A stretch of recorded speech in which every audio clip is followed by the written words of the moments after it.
Hello, welcome to It's Not Your Money, real talk about achieving racial equity in philanthropy. These slightly irreverent but frank conversations feature leaders challenging the status quo plaguing philanthropy today, and those who are demonstrating how we can collectively build a more equitable and just funding landscape, particularly for Black, Indigenous, other people of color, women, and non-binary founders. I'm Jasmine Shamslau, Senior Advisor to the Capital Collaborative by Camelback Ventures, and your host today. I spent a decade leading a California family foundation, advocating for philanthropy with humility, and co-authored the book Unicorns Unite: How Nonprofits and Foundations Build Epic Partnerships. Today, I am super excited to talk with Dennis Quirin, Executive Director of the Raikes Foundation, and I discovered during my research a fellow holder of a BA in Fine Arts. Dennis, I am highly biased, but I truly believe that creatives have a lot to add to our evolving definition of good leadership that's mostly defined by the folks over at HBR. We need the arts in there a little bit more. But Dennis, welcome. Thank you so much for joining us today. And I would love for you to just tell the audience a bit more about yourself. Yeah, hi, Jasmine.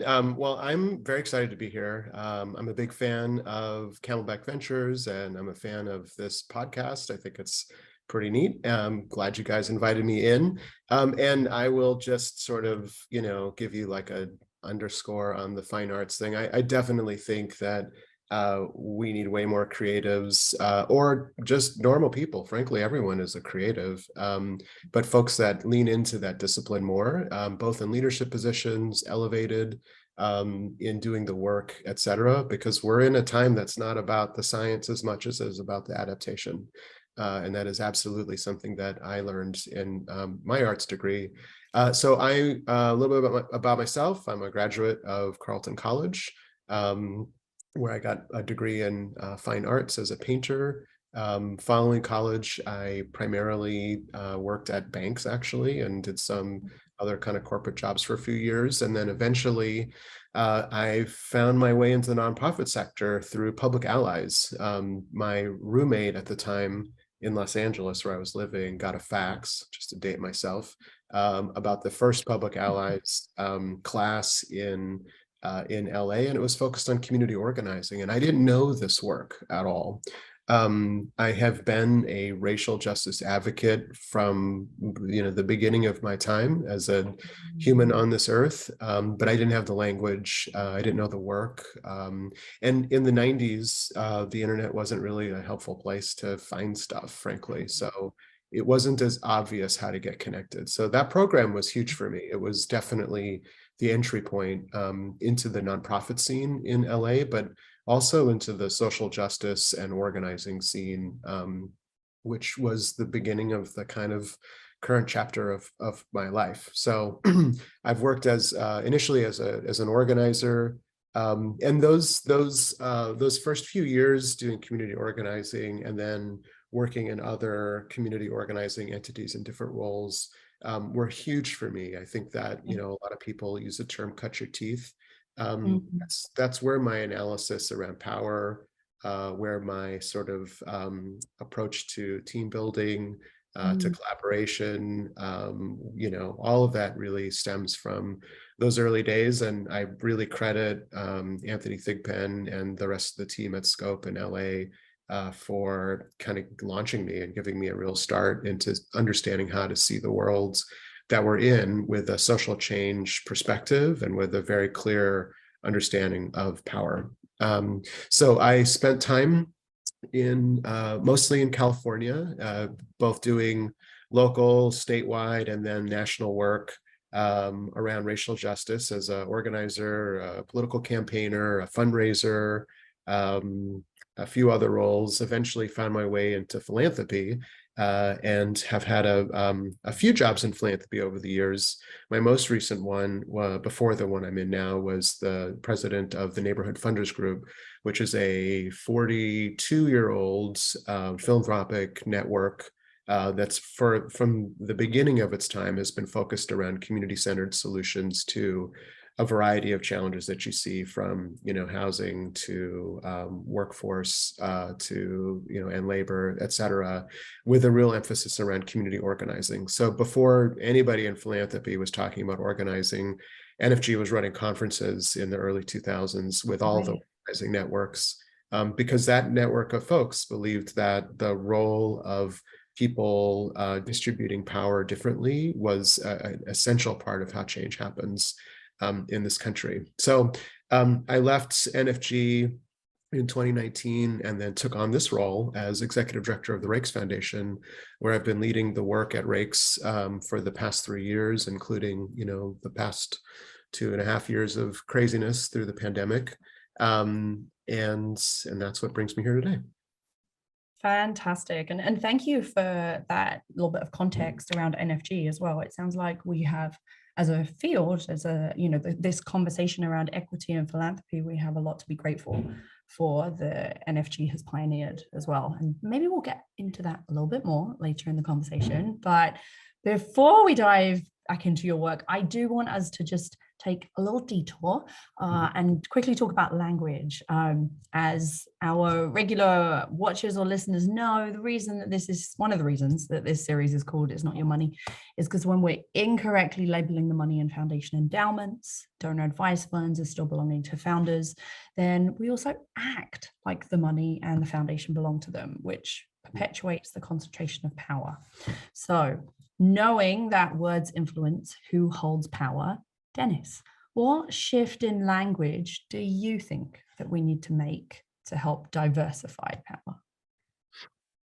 Yeah, great question, and sort of great concept, which I think, even the title, It's Not Your Money, it's really all about that. So, I mean, I would say, I think that I totally support the language and the concept of it's not your money as an organizing concept in philanthropy. I think that's essential, actually, in many ways for folks that are staff in foundations, as well as the sort of trustees and the kind of wealth generators, to be understanding that these resources have a higher purpose, that it isn't about, it's easy for us to fall into the thinking that our job is to reconstruct the world to our own image. And that is a function of what happens when people have power, is that I think there is a limit to how much power anybody can hold before they start to change their understanding of what their fundamental role is with that power. The resources that live in foundations are a magical gift to be able to finance social change work that only works if you understand that the funding and the vehicles are for a higher purpose, that the mission element is essential. So I totally support this language as an organizing concept. I think, I am also someone who believes deeply in trying to drop below the waterline and really understand the multiple truths that often exist. For some folks, and actually increasingly more and more foundations, they're actually tied to the wealth generators directly. So, some foundations aren't foundations, they're resourcers of social change work, and the money may never run through sort of a private foundation or even a DAF. It might be directly given as an LLC. There are other funders who are the sort of the wealthy folks behind the philanthropies who, maybe move the money temporarily into a foundation, but give, at a high rate. And so the percentages aren't really generating any tax advantage. So that's a lot of detail. It's just to say that I think a lot about language as well. And I think that when I am engaging in this work, and so for many of us in philanthropy, as individuals, I have a lot of power and say over how the resources get used. It's essential for me to understand that this is not Dennis Quirin's grant making, that this is money that's going towards a higher purpose. I think it's also essential for a lot of us who are essentially organizers within philanthropy to be able to support new wealth that's coming on board, to be giving towards equity and in really clear ways. And in order to do that, you have to create those on-ramps where you bring those wealth generators into the game and they can see their right role in doing that resourcing. And for some of them, it is their money. I mean, technically, it is their money. So I think about how then to hold the value, create the space, and then be focused on the ultimate goal, which is the right resourcing of change work to distribute equity and decision making and power and authority far more equally across the country. So that's probably where I would start with the complexity. Well, I appreciate that you're naming the nuance, right? Especially in today's world where we're all trying to galvanize behind movements and come up with something pithy. Like, we are often very reductive, and being reductive means that we lose a lot of the nuance and the diversity as well of how things actually work, of how humans show up, how organizations are created. So thank you for bringing that nuance back into the conversation. And I really appreciate your observations on power as well. And I think we're going to dig back into those soon. But I would love for us to just you can hear my daughter in the background. It's her bath time. I'd love for us to just really start philosophically. Think big, because you have worked, as you mentioned in your introduction, across sectors. You've worked in community organizing in both funding and fundraising positions. You have seen a lot of different approaches to social change.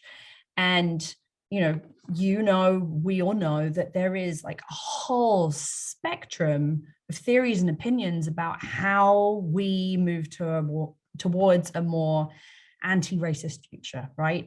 This livable, flourishing society for all, particularly those that have been most marginalized in history and the present.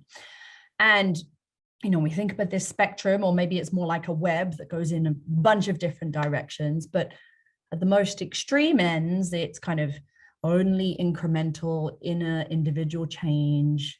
That's the only thing that will ever make things stick and change permanent. All the way through, on the other end, the only way things will ever change is burn it down and start again. There are other points in this web, or hexagon, whatever shape you want to go for, Dennis. But when you think about your stance, your opinion on how we move towards that anti-racist, equitable, just future, what's your belief about how that happens? Like, where would you place yourself on the spectrum or within the web? Yeah, huge question. And it's a question I think lots and lots of people are asking and re-asking right now. We're just in a time where things are moving incredibly quickly, and the conventions that we all thought about how things happen, how change happens, how organizing happens, everything is being re-questioned right now. Everything is up in the air, and I don't know if there's anybody who can legitimately say that they can predict what 10 years from now looks like. We're in one of those really huge moments in our history. So that being said, I am a all of the above kind of guy. So I think, and the kind of debate around incrementalism or big vision has been going on in the sector, in the parts of the sector I've been in for a long time. And I think it's all of the above, frankly. Maybe this is because I'm an artist and everything I see looks like it's in the gray zone. But we are in the fight of our lives right now, and everybody is beginning to understand that. The people that have been doing this work for a long time have felt that way for a long time, and it's becoming clear. And the people who have not been doing this work are seeing that. It's reflected in our politics, it's reflected in our media, it's reflected in our neighborhood conversations, it's reflected at our school boards. We are in the fight of our lives for the future of this country and in many ways of this globe. So we need fighters. So number one, like, absolutely, we need to be in the game, like we need to win it. And for funders, you need to fund in a way that suggests you really want to win, because this is the game that's happening right now. And I also believe that we may never get out of this intractable battle if we're only battling. We need to reconceive of who the bigger we is. And that is actually different work. And that therein lies a huge contradiction. I think you need them both. And potentially it has to do with the location of that work, right? There are certain spaces that are about the immediate contestation for power, decision making, et cetera, et cetera, et cetera. There are many other spaces that are actually, I think, probably better suited to thinking about the bigger we. You know, I think John Powell's work around othering and belonging as a concept is phenomenal. It's very groundbreakingly huge to clarify a whole way of being into a small phrase. And I think that is also needed. You know, I had a position, I had a job a number of years ago where I traveled through California, and we were working on a series of government reforms that were, and our board were, you know, kind of influential Democrats, Republicans, business leaders, labor leaders. The reforms are meant to be system reforms to how government works that would support everybody, so that the battles and the conversations were about the ideas and the policies, not about gaming the system. And it was a fascinating role for me as, you know, sort of a, you know, racial justice guy, to be talking to local chambers of commerce, to be talking to trade associations, to talk to civic groups, to talk to social justice groups. I mean, it was the full range. And for me, what I experienced in that, and granted, this was, you know, well before the craziness of our modern times, you know, what I experienced in that time was everybody I spoke to wanted the same things to happen for everybody. I mean, the business folks wanted a state that ran well, where there was opportunity for everybody. The social justice folks did as well. They have very different strategies on how you get there, but it was a huge reminder of our shared fate and shared humanity to hear from a wide range of people that they wanted things to work. And at an essential level, we have forgotten that. Like, we have forgotten that we've all been pushed into an environment where our backs are up against the wall, where we know that it is the fight of our lives and we're acting accordingly. And it still is. Like, I still think that is actually true right now. And how can you also create a bigger sense of the we? Because we don't transform as a society until that happens. We don't ever get out of this battle until that happens. So this is part of the moment that we're in. And this is why I even started in my first answer around complexity. And this is why I think artists rock. Because it is complex. It is. There are multiple truths here, and it is hard to navigate what is the, you know, what's the mode you should be in a particular space. But to just restate, I think we need it all. Maybe one last point I'll make is you can have folks that are pushing hard on the left and pushing consciousness, pushing expectations, pushing systems. That work is essential. And even if it's not pretty or friendly, I think it's important. And you have people that are doing the work of translating what the essence of that means to a different body of people, creating on-ramps, like bringing people along. You're not going to have 100% agreement even on the left, let alone in the middle. So don't expect that. But if we can get to a place where we understand more complex strategy that involves the broader tent actually seeing that we are allies in this work, we should be focusing our energy on the people who are complete nihilists, who actually only want a concentration of power so that they have all the power. Right. Those people are different, and they're gaming the system. And if we take the bait, we fight ourselves and we lose, you know? Yeah, I think I think a lot about the concept that you just mentioned of holding multiple truths. right? And just to nerd out in the art major direction for a second, I often think about Damien Hirst's shark in formaldehyde, right? It's called something like the impossibility of death in the mind of someone living. And the whole idea is that there's these two truths that are seemingly impossible to combine, and yet we must conceive of a way to combine them. We must find a way to represent two opposing forces, or seemingly opposing forces. And I think, that's at the high level that you've just outlined, of the actual way that we as a society, we as an industry move forward. But also, it's present for, that paradox is present for everybody working in philanthropy as well. We're all part of a system that, is at its building blocks, like basic tenets. It's a system that is deeply, deeply flawed.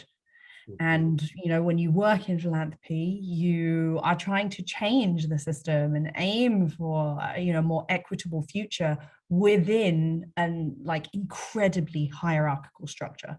So anyway, thank you for all of those thoughts, Dennis. And there's a lot of fascinating observations in there, but I'm going to move us along in the interest of time. So you and I have talked a little bit before about how one of the things that you really believe in is just getting more money to people doing the work, right?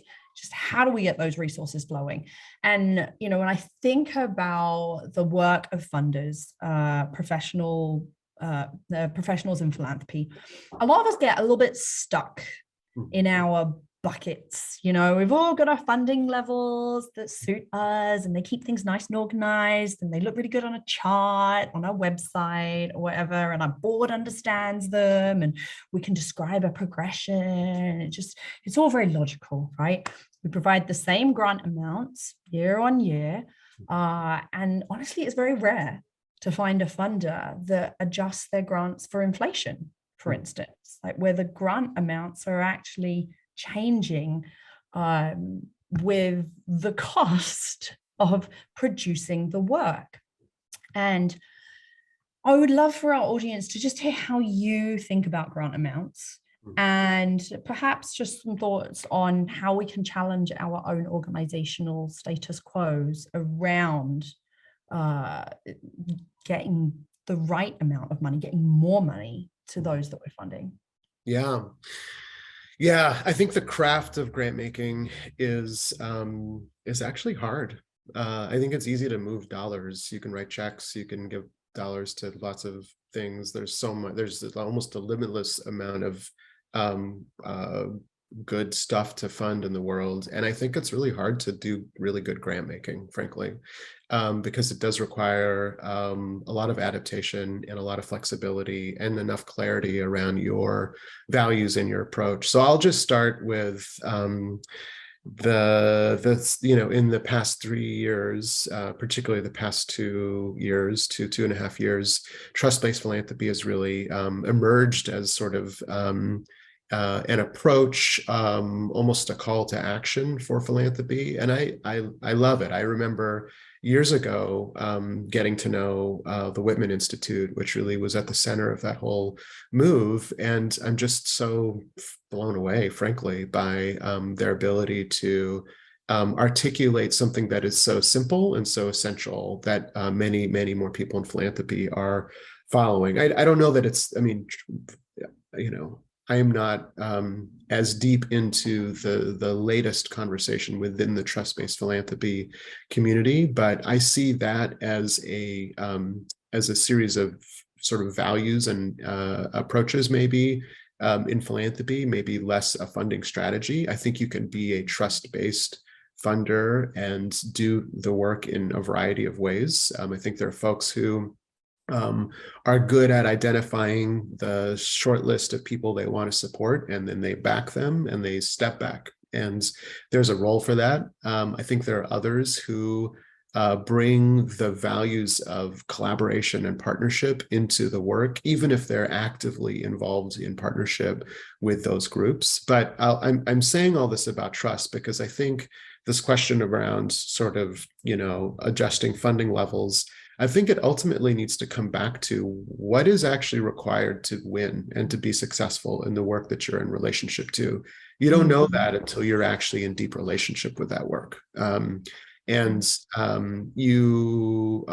or you can just trust what you're told. So there are multiple ways in which you can engage with that concept of trust. But I think fundamentally, partnership and relationship between the sort of financiers of change work and the actual doers of change work is really essential. And here at Raikes, we do that really, really well. Our teams, particularly the teams that are funding in strategies that have been built up over time, they're in very deep relationship with the fields in which they are funding. And we often fund with sort of an ecosystem approach so that we can not just fund an individual group, but think about that group in relationship to the partners that they're either in deep relationship with or trying to form new partnerships with around a set of issues or concepts or policies or whatever. And with that, we do all that we can do. And there are limits because we have a set budget amount here at the Raikes Foundation. If we ramp up something in one direction, you have to actually identify where that comes from. So there's all the complexity on the back end, or if we decide to double down on maybe an ecosystem and fund some new organizations, then we have to determine where those resources get pulled from because we live in this set budget environment. I think another thing that I'll add to the mix is there are funders who fund sort of power building and funds towards giving communities the tools, the resources, or whatever, so that they can figure out what needs to be done and get it done. And I come out of that work. That was sort of, my initial forays into philanthropy were very much focused around, social justice funding and power building and of communities who are often left out of the power equation.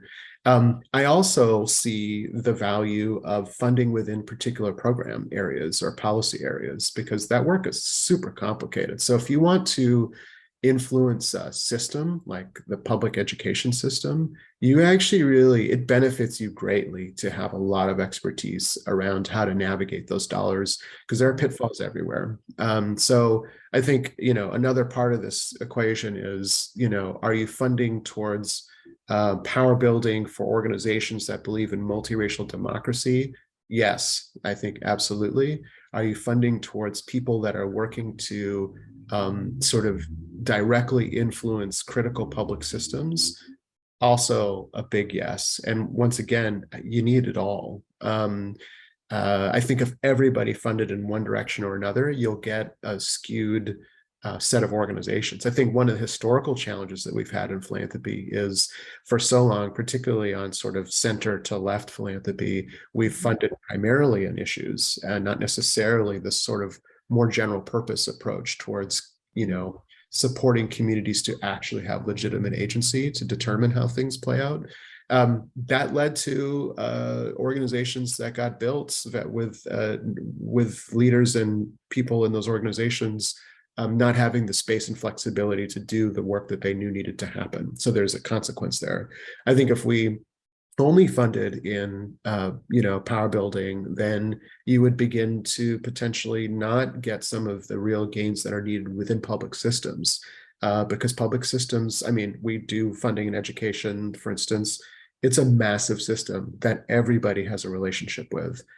It's also the place where a lot of our civic consciousness comes from. It's it's often the place where you engage with people who are not like yourself. It is a safety net program, one of the last great safety net programs that this country is still hanging on to. So public systems also matter. So I guess that's one last thing I'll say is around approach.